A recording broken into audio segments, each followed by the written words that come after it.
রাজীব আর তার ভাই এমাম হোসেন ফয়সাল আর তার পিতা ফারুক, এই তিনজনের বিরুদ্ধে মহিলার অভিযোগ ছিল।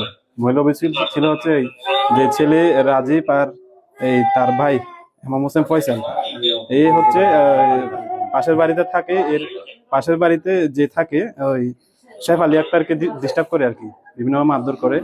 পরে থানায় অভিযোগ দিলে এই অভিযোগের ভিত্তিতে আমরা থানায় যাই, অভিযোগের ভিত্তিতে তাদের বাড়িতে যাই।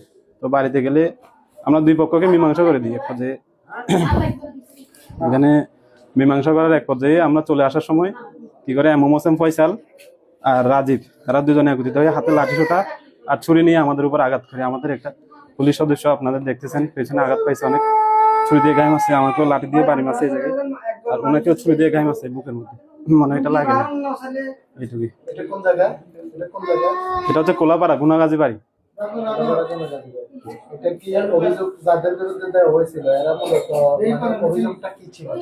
অভিযোগটা ছিল হচ্ছে আপনার যে ঘরে থাকে ওই ঘরে তারা যে নেশা করে রাজীব আর ফয়সাল, তারা দুইজনেই তার যে মহিলা শেফ আলী আক্তারের গায়ে হাত তুলে এবং তার উপর আঘাত করে। হ্যাঁ, শেফ আলী আক্তার বাদী হয়ে থানায় অভিযোগ করে। এই অভিযোগের ভিত্তিতে আমরা সকাল 10টার দিকে ওদের বাড়িতে যাই। তো বাড়িতে গেলে আমরা দুনো পক্ষকে মীমাংসা করে দিয়ে এক পর্যায়ে দুনো পক্ষকে সাইড করে দিয়ে আসি, যাতে কোনো ধরনের তারা আর কোনো ভেদাল না করে।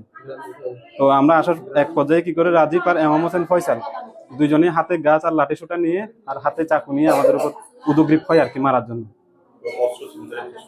হ্যাঁ হ্যাঁ, এই যে তাদের বাবা এবং তারা তিনজনে মিলে আমাদের হাত থেকে অস্ত্র ছিনতাইয়ের চেষ্টা করে, তিনজনে।